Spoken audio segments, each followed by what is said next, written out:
Today we're going over the 2022 bullet point update for eBooks in Scrivener 3 for Windows, because this was broken, and now it works, although there is a caveat to that I discovered on delving deeper. So when you create bullet points on the page, they come up in a preset style.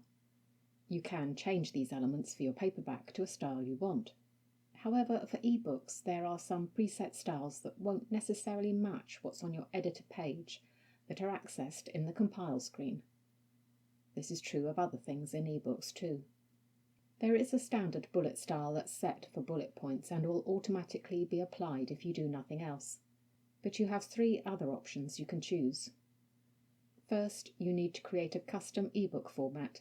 So right-click on the ebook format in the left-hand column and choose Duplicate and Edit Format. Then name your new format. We're just concentrating on bullets here, but there are other things you can change. So down the left-hand column you'll see the option Tables and Lists. Click on this, scroll down the display window until you can see the bullets section. This is the basic format. Click on the Bullets menu, select another option, and you'll see the representation change in the window. Once you've chosen which one you want, you can save your format and compile. Here's what the four different styles look like in Adobe Digital Editions and in the Kindle Previewer. As you can see, all the bullets line up and the text wraps properly, although on the Kindle Previewer they do look a little squashed.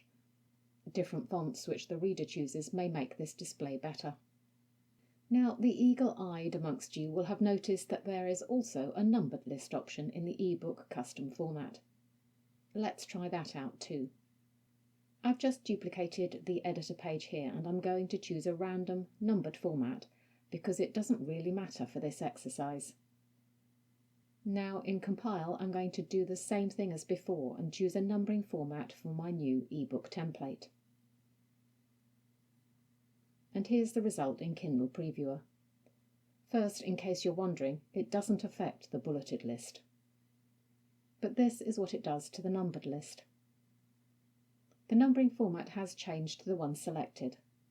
Unfortunately, the indent wraparounds are still not working here, which is a shame, as updates don't seem to come around all that often.